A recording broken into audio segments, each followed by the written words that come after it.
utilisé par Dieu les 2 semaines pour pouvoir partager la parole de Dieu pour son peuple. Je demanderai un peu de silence.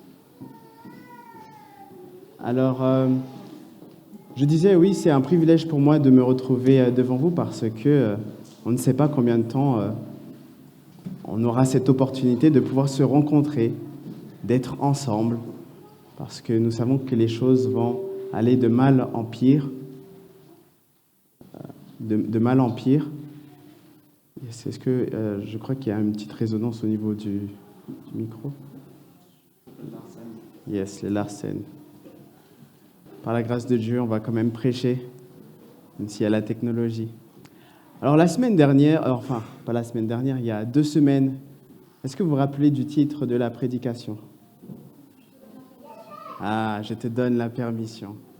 Yes, il y a 2 semaines, nous avions vu ensemble comment, lorsque nous donnons la permission à Dieu à travers la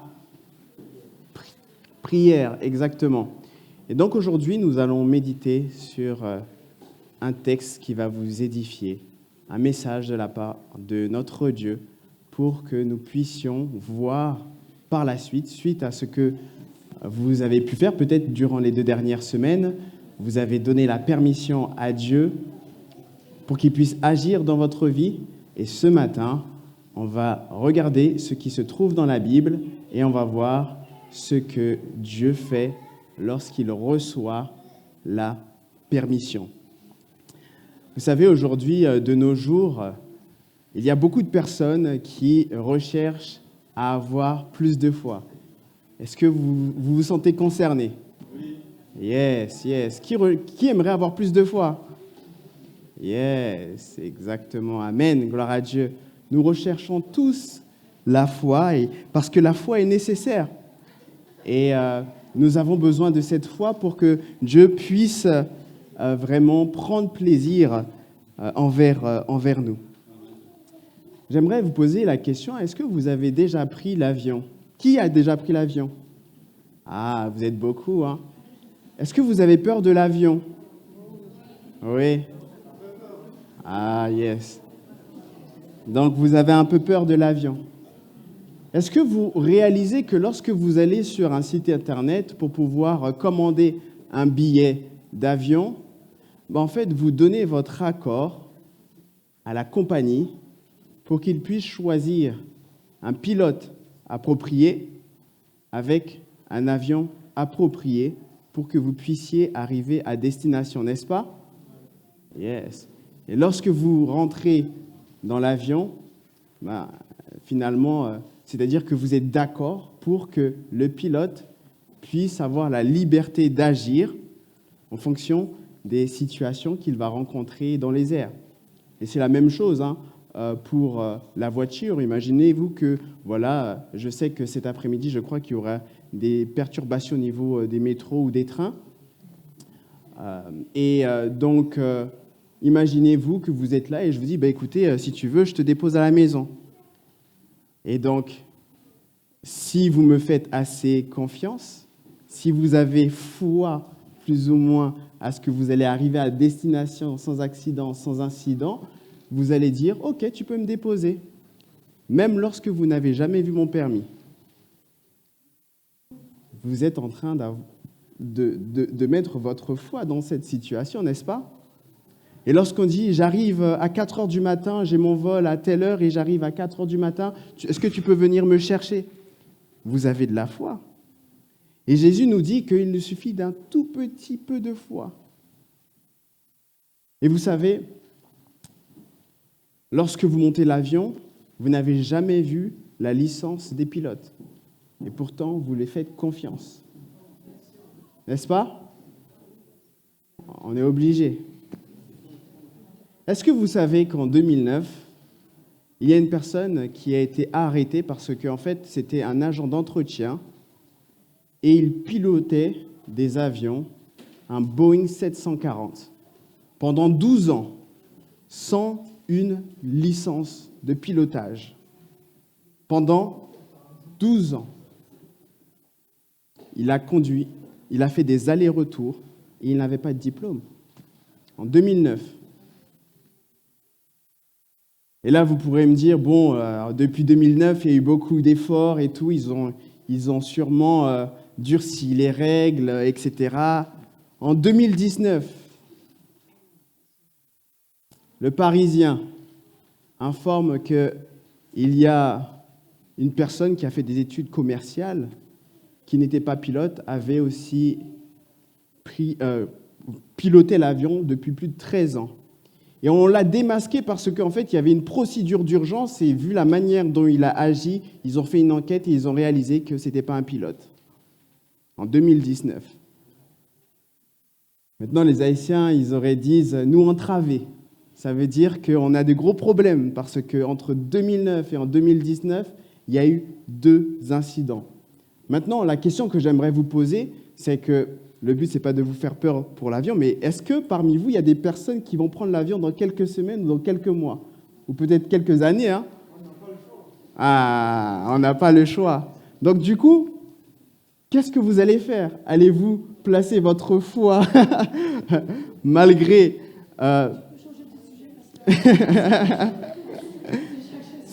C'est pour vous montrer qu'on place notre foi dans certaines choses. Après, pour vous rassurer, mes chers frères et sœurs, l'avion, c'est le moyen le plus sûr. Amen. Voilà, il fallait commencer par ça, pasteur. Enfin. Vous avez plus de chances de mourir en prenant votre voiture qu'en prenant l'avion. Mais lorsqu'il y a un accident d'avion, c'est vrai que le taux de survie n'est pas très élevé.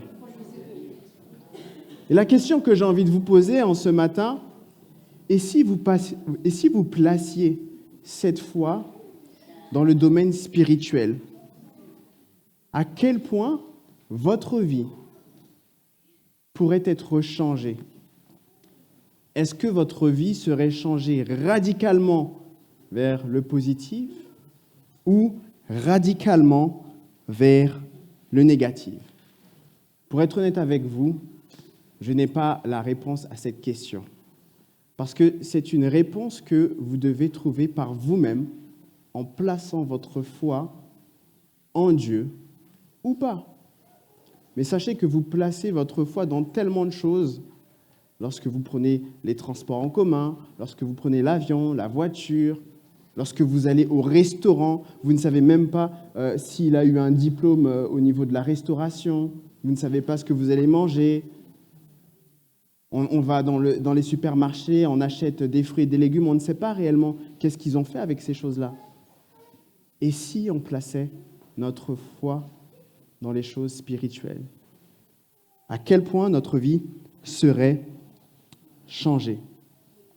Donc ce matin, on va découvrir ce que Dieu fait lorsque on lui donne la permission. Il y a 2 semaines, beaucoup d'entre vous, vous avez donné la permission à Dieu d'agir. Et ce matin, nous allons voir qu'est-ce que Dieu fait lorsqu'il reçoit la permission. Et je vais vous inviter à lire avec moi Josué, chapitre 5, au verset 13 à 14. Josué, chapitre 5, au verset 13 jusqu'au verset 14.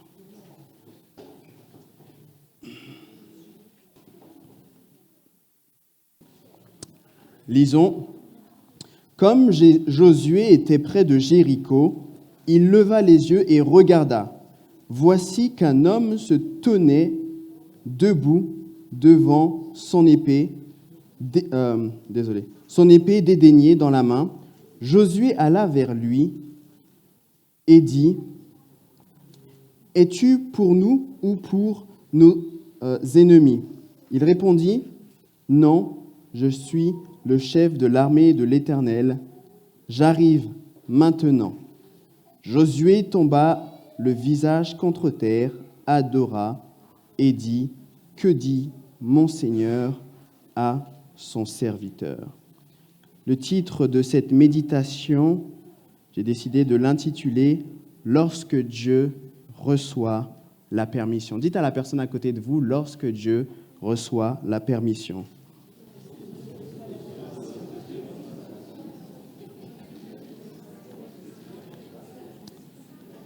Inclinons la tête pour la prière.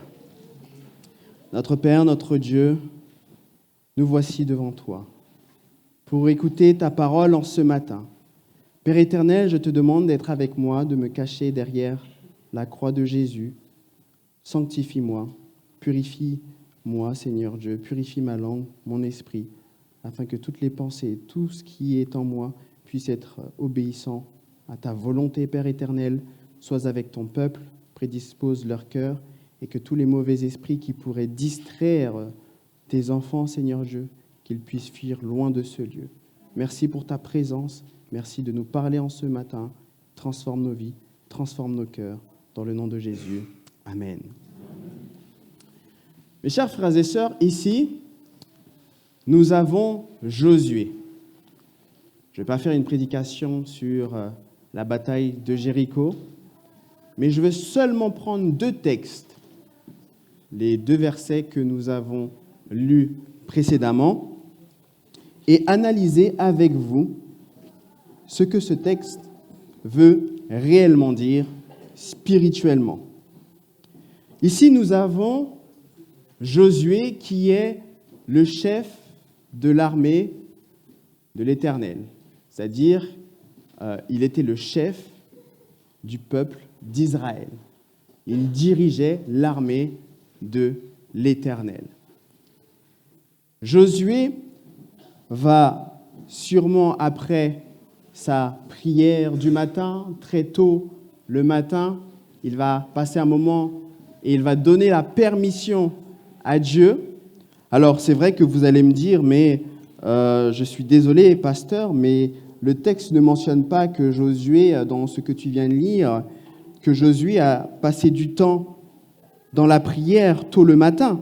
Donc, qu'est-ce que tu racontes ? Josué connaissait sûrement le psaume 37 au verset 5 qui disait « Recommande ton sort à l'Éternel, mets en lui ta confiance et il agira. » Rappelez-vous que Josué a vu beaucoup de miracles lorsqu'il était dans le peuple, lorsque Moïse donnait la permission à Dieu. Donc, il avait de l'expérience, il avait observé comment Dieu avait agi avec Moïse. Et donc, on peut conclure que Josué, très tôt, le matin, il donnait la permission, il donnait tous ses projets à l'Éternel très tôt le matin. Donc, le matin, il passait du temps spirituel avec son Dieu. Et ensuite, le spirituel devient physique. Parce que lorsque Josué a terminé et il s'apprête pour pouvoir se rapprocher de Jéricho, qu'est-ce qu'il va voir ? Le texte nous dit, comme Josué étant près de Jéricho, il leva les yeux et regarda. Voici qu'un homme se tenait debout devant lui, son épée dégainée dans la main. Josué alla vers lui et lui dit, « Es-tu pour nous ou nos ennemis ?» Ici, là, en fait, Josué est allé voir cette personne.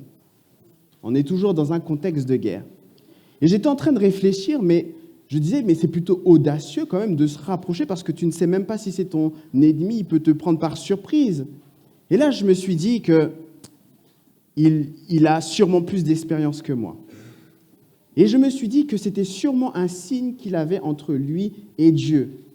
Vous vous rappelez, dans 1 Samuel 13 et 14, le peuple d'Israël était en guerre avec les Philistins et on voit l'exploit de Jonathan. Le peuple d'Israël n'avait aucun outil et les Philistins avaient des armes de guerre. Et Jonathan, il a dit à son compagnon, voilà, on va y aller, s'ils nous disent de venir, on ira, et s'ils nous disent de rester, on va s'adapter, et ce sera un signe pour nous que l'Éternel est avec nous. Et maintenant, Josué voit un homme, et il va lui poser la question. Et en fonction sûrement de sa réponse, il sera si l'Éternel est avec lui ou pas. Et ici, on va voir justement la réponse de cet homme. Premièrement, l'homme, au verset 14, il répondit « Non, je suis le chef de l'armée de l'Éternel. » Maintenant, on a un problème. Parce que, rappelez-vous, Josué, c'était le chef de l'armée de l'Éternel. Et il est en face du chef de l'armée de l'Éternel. Il y a incompatibilité. Ça veut dire qu'en fait, finalement, il y a, bien évidemment, sur le plan humain, Josué était le chef de l'armée de l'Éternel par rapport aux Israélites, mais il y a maintenant Jésus manifesté en tant que chef de l'armée de l'Éternel. La suite du texte nous dit « J'arrive maintenant ». Alors j'étais en train de réfléchir, qu'est-ce que finalement ce texte pourrait vouloir dire « J'arrive maintenant ». Mais en fait, lorsqu'il est en train de dire « J'arrive maintenant », il était tout simplement en train de virer Josué de son poste en tant que chef de l'Éternel pour que lui, il puisse prendre la place. Et vous savez, mes chers frères et sœurs, parfois, nous voulons tout contrôler. Nous voulons tout faire. Nous voulons gérer nos familles, nos finances, notre santé, alors que, voilà, on ne suit pas forcément la volonté de Dieu. Et aujourd'hui, il y a une personne dans cette salle qui doit aussi démissionner. Démissionner sur le plan de sa santé. Parce que peut-être que cette personne fait tout et n'importe quoi, mange tout de la mauvaise manière, n'importe quoi, et ne suit pas forcément la réforme sanitaire. On doit laisser le chef prendre place dans notre vie, mes chers frères et sœurs, tout comme Josué. Et vous savez, entre guillemets, il s'est fait virer. Et il a dû démissionner. C'est-à-dire, il a été forcé de démissionner pour laisser la place au chef de l'Éternel. Ça veut dire que, mes chers frères et sœurs, nous devons aussi démissionner de certaines positions dans certains domaines de notre vie et laisser place à Dieu. Et vous savez, moi, si on me force à démissionner, je vais me plaindre. Je dis, mais qu'est-ce qui m'arrive? Mais pourquoi on m'a fait ça? Oh, je vais crier à l'injustice. Mais comment Josué va réagir? Josué va réagir d'une manière étonnante. Parce qu'en fait, il va tout simplement adorer, alors qu'il vient tout simplement de se faire virer. Il va se mettre à genoux et il va adorer Dieu. Il va adorer, il va tomber par terre, le visage contre terre, adora et dit « Que dit mon Seigneur à son serviteur ?» Entre guillemets, ici, lorsqu'il dit « Que dit mon Seigneur à son serviteur ?» il est en train de dire « Ok, je te donne ma lettre de démission, maintenant, qu'est-ce que tu veux que je fasse? Qu'est-ce que tu veux que je fasse ?» Il y a certaines personnes qui peuvent dire « Mais je dois contrôler mes finances, je dois contrôler ma famille et tout, etc. Je sais comment faire. » Alors qu'il y a des personnes qui maltraitent leurs femmes, leurs enfants. Mais ils veulent toujours contrôler. Dieu veut prendre la place dans vos familles. Dieu veut prendre la place dans vos finances. Il y a des personnes qui ont des problèmes financiers. C'est parce qu'ils ne laissent pas la place à Dieu. Ils achètent, ils voient quelque chose de nouveau. Ah, il y a le dernier iPhone, il me le faut. Est-ce que tu as recommandé tes projets à l'Éternel, tout comme Josué l'a fait? Et à chaque 2-3 mois, on achète quelque chose de nouveau. Ah, j'ai vu un robot aspirateur, ce serait bien, je l'achète. Ah, je veux la dernière application. Ah, je veux la dernière PlayStation. Mes chers frères et sœurs, nous devons démissionner et laisser place à Dieu dans notre vie. Dites à la personne à côté de vous, il faut que tu démissionnes.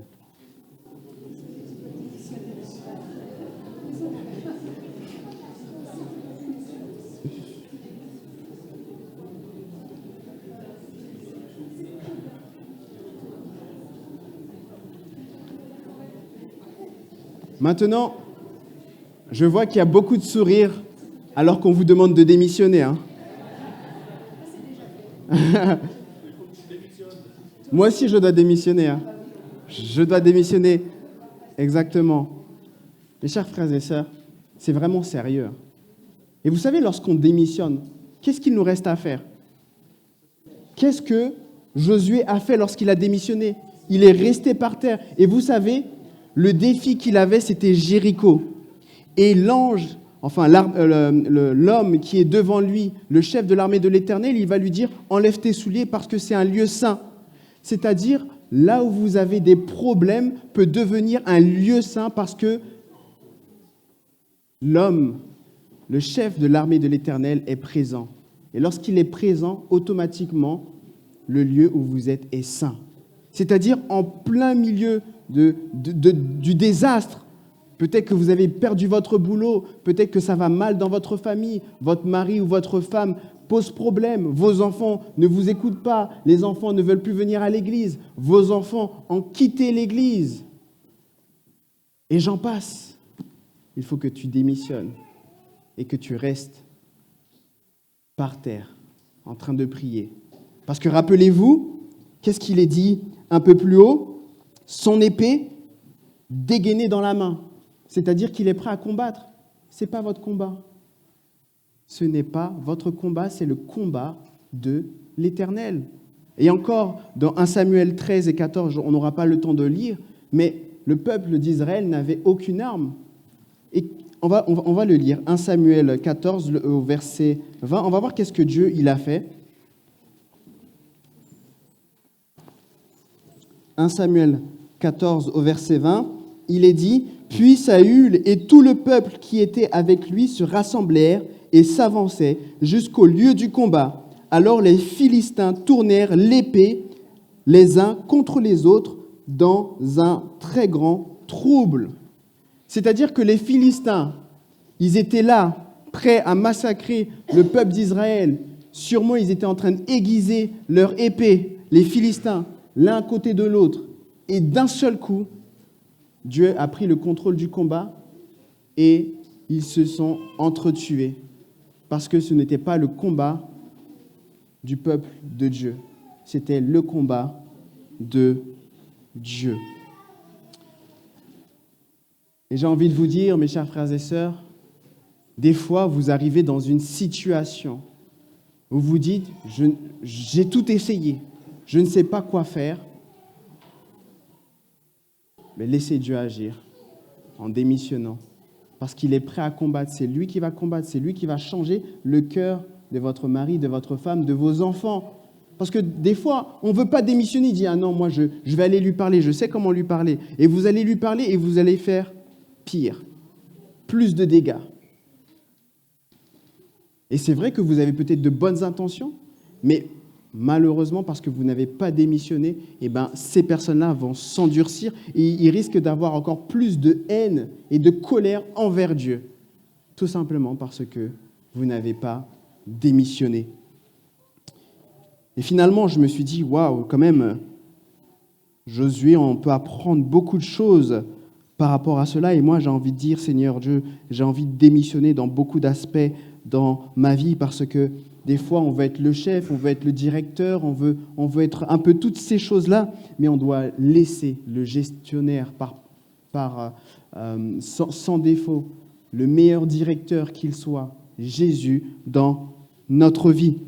Et vous savez, lorsque je regarde les grands hommes de la Bible, ils ont démissionné aussi. Moïse a dû démissionner de son poste en Égypte, mes chers frères et sœurs, pour se retrouver avec un peuple dans le désert. Joseph, il a dû démissionner. Abraham, alors lui, il a démissionné 2 fois, il a quitté tout, sa famille. Et ensuite, lorsqu'il avait tout quitté, Dieu lui demande de démissionner en tant que père en sacrifiant son fils. Et il était prêt à le faire. Il y a quelqu'un qui doit démissionner ce matin. Est-ce que c'est vous ? C'est pas encore fini, il y a d'autres personnes. Il y a la Samaritaine qui a démissionné aussi. Le paralytique qui était à côté de la piscine, il a démissionné. Il a laissé la place à Jésus, mes chers frères et sœurs. Zachée aussi, il a démissionné. Un gros voleur. Il a rencontré Jésus, il a laissé place à Jésus, il a démissionné, il a rendu au septuple tout ce qu'il avait volé. Il y a qui d'autre ? Aidez-moi. Qui a démissionné encore ? Paul a démissionné. C'était un persécuteur. et il a fait la place à Jésus. Il a démissionné. Est-ce que ça vous donne envie de démissionner? Pas trop, hein? Le larron sur la croix, il a laissé la place à Jésus. Maintenant, laissez-moi larguer une bombe. Est-ce que vous êtes prêts? Même Jésus, il a démissionné. Jésus a démissionné pour faire place à la volonté de son Père. À chaque instant de sa vie. Lorsqu'il était fatigué, il voulait peut-être faire une grasse matinée, il a dit « Je démissionne. Je vais me lever tôt le matin pour pouvoir prier. »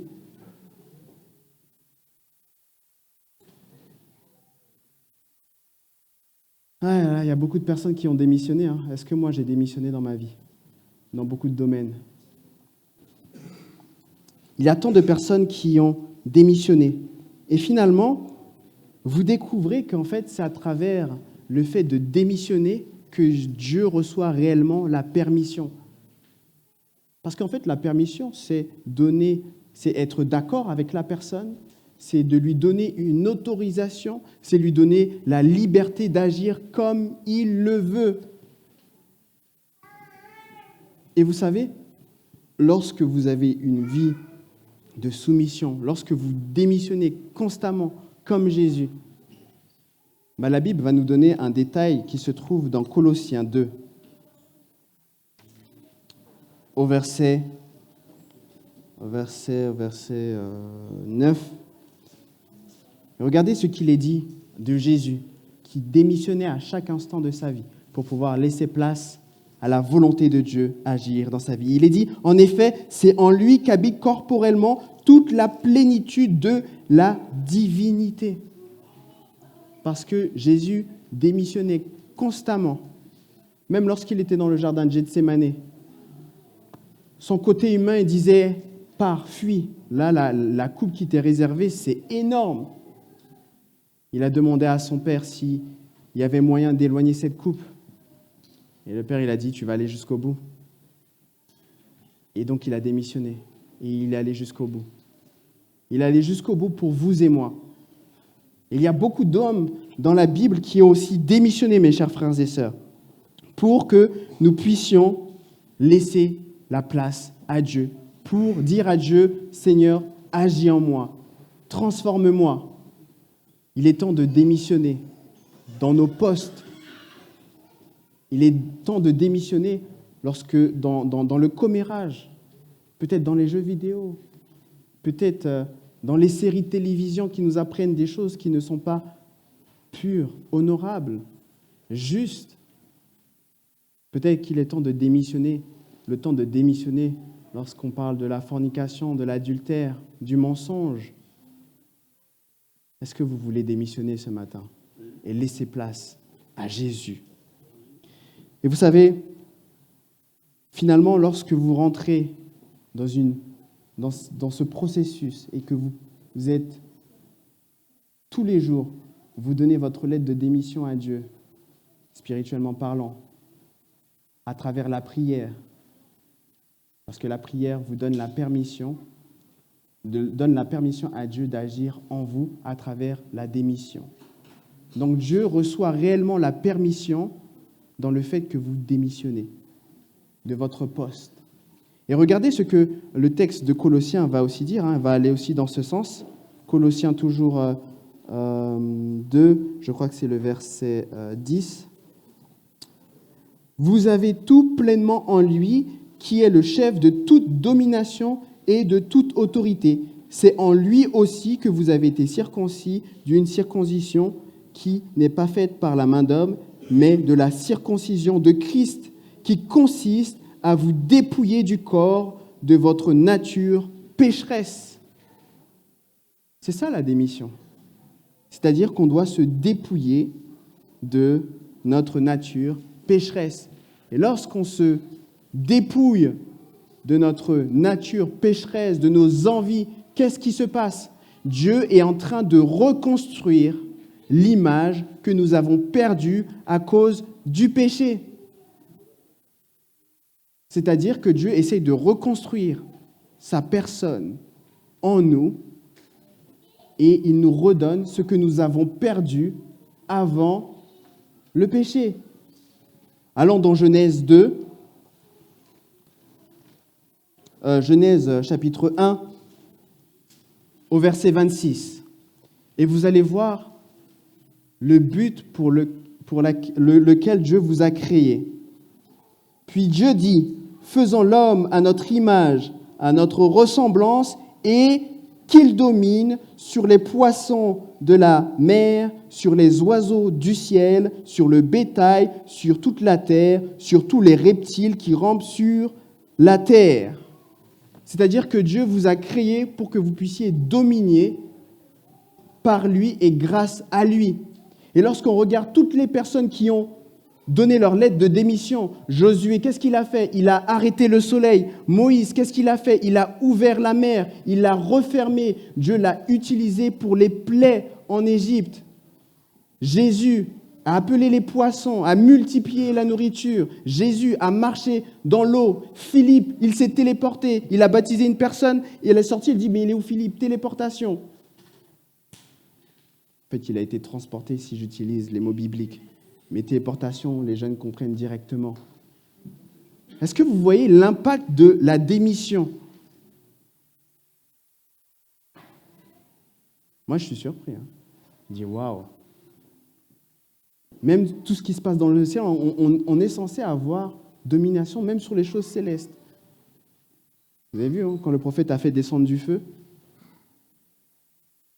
Dieu a besoin de notre permission. Dieu veut faire des choses extraordinaires avec chacun d'entre nous, mais le problème, c'est qu'on ne veut pas démissionner. On aime trop notre poste, on aime être dans notre zone de confort.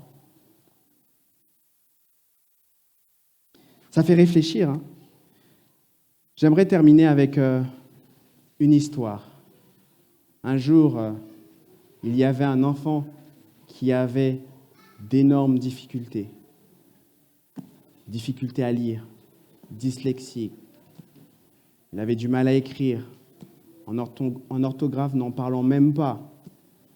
Et il avait un niveau tellement faible, ce jeune homme, qu'il ne pouvait même pas assister à toutes ses classes parce qu'il devait aller voir les orthophonistes et d'autres personnes pour qu'ils puissent l'aider à rattraper un petit peu le niveau.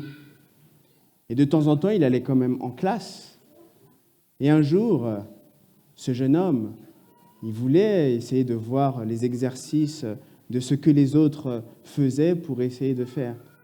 Et la maîtresse lui a dit, écoute, c'est pas pour toi, tu peux faire du coloriage. Et donc, ça a blessé ce jeune homme.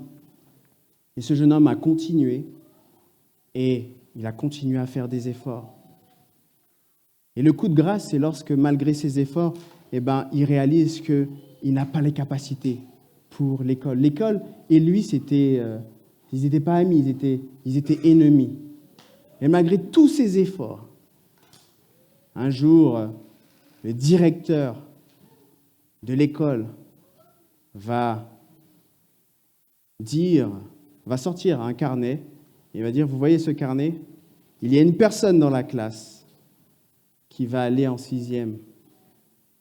Et cette personne-là, son vrai niveau, il a le niveau d'une personne de CE2. Mais ce jeune homme, on ne veut même pas le garder. On veut l'envoyer en 6e parce qu'il n'y a rien à faire. Et donc, du coup, pendant que le directeur parle, il est en train de marcher. Et à chaque fois qu'il passe à côté d'un élève, tout le monde espère que ça va être l'autre élève et pas... c'était pas lui-même qui était en question. Et donc, lorsque le directeur passe dans les rangs et il explique la situation, les élèves commencent à baisser la tête, à fermer les yeux. Même ceux qui ne croyaient pas en Dieu prient Dieu pour espérer que ça ne soit pas le cas pour eux. Et à un moment, le directeur dépose le carnet sur ce fameux jeune homme. Vous imaginez le désastre, le traumatisme qui a eu lieu, qui a été créé, c'est ce jeune homme. Mais malgré cela, il n'a jamais rien dit, ni à ses parents, ni à ses amis, à ses proches. Et personne n'était au courant. Ce n'est pas quelque chose qu'on va dire, hey, tu sais ce que le directeur a fait hier? Non, il a gardé ça pour lui. Il est allé en 6e. Il y a eu un miracle, c'est qu'il avait tout juste la moyenne. En quelques mois, Dieu avait fait un premier miracle pour ce jeune homme. Et durant toute sa scolarité, les professeurs vont voir que malgré ses difficultés, eh ben, c'est quand même un élève sérieux. Il va même devenir délégué de sa classe à plusieurs reprises. Et vous savez, ce qui a été le changement, c'est qu'un jour, il est tombé sur une parole de la Bible qui disait « Fais de l'Éternel tes délices et il te donnera ce que ton cœur désire. » Ce petit passage a changé sa vie et il a décidé de s'accrocher de toutes ses forces et de placer cette foi en cette parole. Et finalement, il a terminé la 3e avec une bonne moyenne. Il pouvait même aller en général. Mais le traumatisme n'était pas guéri. Il avait un problème d'estime de soi par rapport à tout ce qui lui était arrivé. Il a choisi une autre voie. Et à un moment donné, Dieu l'a appelé. Et il a fait des études pour devenir pasteur. Et lorsque Dieu l'a appelé, il ne voulait pas. Parce qu'il disait, tu me connais très bien, tu sais par où je suis passé. Donc c'est impossible que tu puisses m'utiliser. En parlant de lui-même. Finalement, il est quand même y allé. Et finalement, il a pu faire toutes ses études. Et il est devenu pasteur. Et maintenant, il édifie le peuple de Dieu. Et maintenant, ce jeune homme est en train de vous parler. Tout simplement pour vous dire que lorsque nous démissionnons, Dieu agit. Lorsque nous donnons la permission à Dieu, il peut faire des choses extraordinaires. Et c'est vrai que ça peut être difficile à croire. Mais parce que c'est difficile, ça prouve la puissance de Dieu. Il y a des personnes qui ont vu des miracles agir dans l'Église parce que j'ai donné la permission à Dieu d'agir. Ces personnes-là n'ont pas forcément témoigné. Je les ai encouragées à témoigner. Mais il y a eu des vrais miracles dans cette Église. Il y a des personnes qui ne veulent toujours pas démissionner. Et je suis triste de voir quand Dieu fait des miracles dans l'Église. Et ensuite, après, les personnes repartent dans leur coin et ne témoignent pas. Il y a des personnes qui sont sur le point d'abandonner.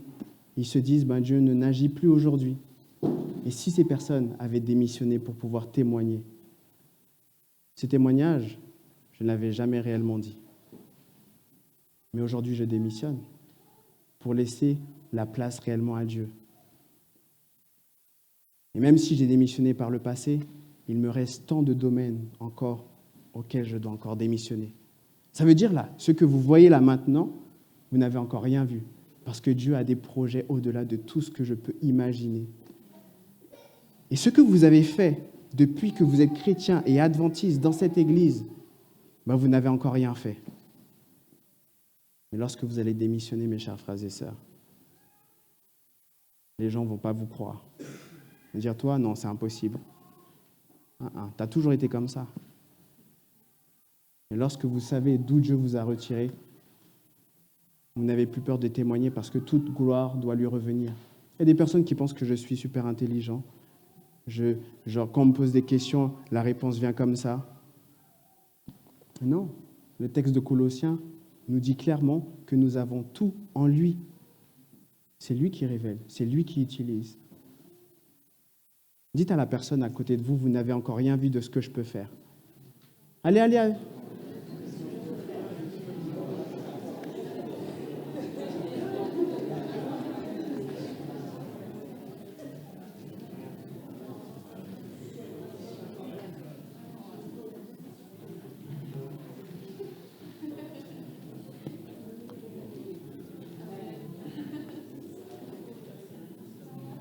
Mes chers frères et sœurs, est-ce que vous êtes réellement convaincus de cela? que vous n'avez encore rien vu.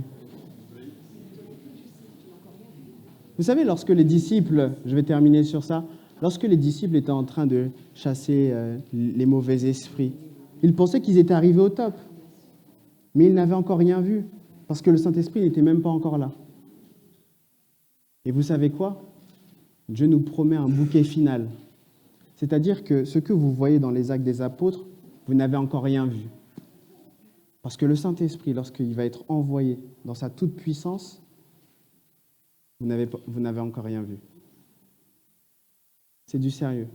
Et Dieu va seulement donner le Saint-Esprit à ceux qui le recherchent, qui le valorisent et qui font tout et qui donnent leur lettre de démission sur tôt le matin, chaque jour. Je te donne ma lettre de démission pour le jour. Et chaque jour, on renouvelle notre lettre de démission afin que Dieu puisse agir en nous. Lorsque Dieu reçoit la permission, c'est à travers notre démission.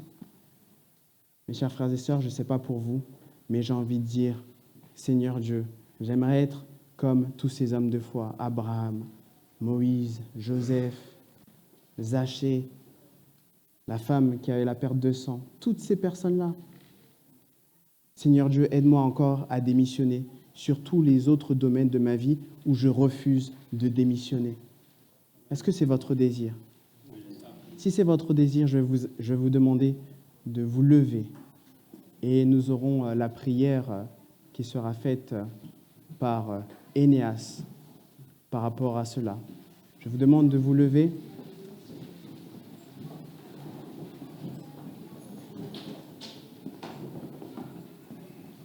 Et ceux qui veulent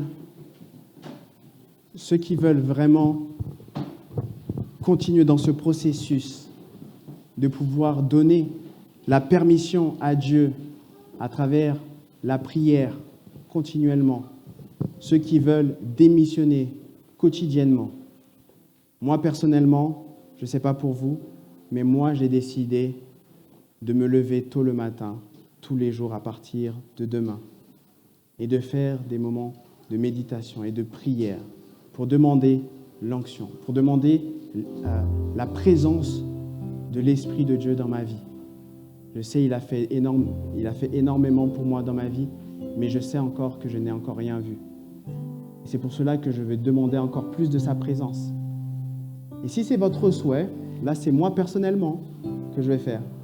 Mais s'il y a des personnes qui souhaiteraient dire, mais pasteur, moi aussi j'ai envie de donner la permission à Dieu d'agir en moi. Pasteur, moi aussi je veux démissionner.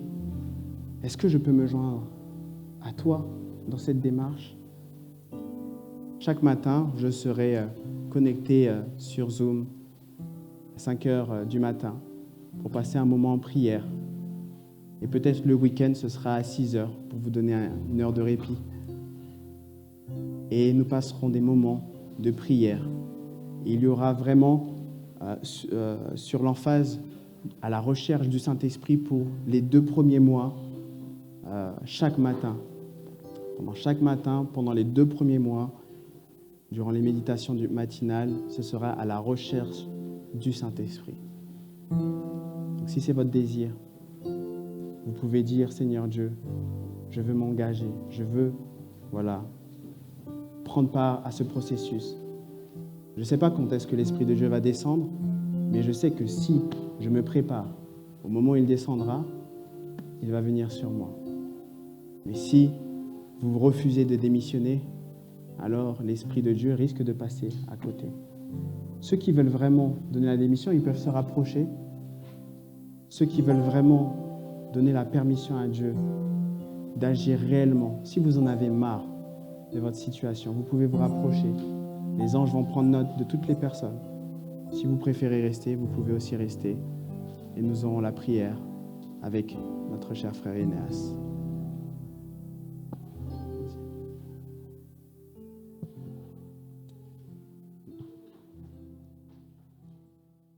N'hésitez pas.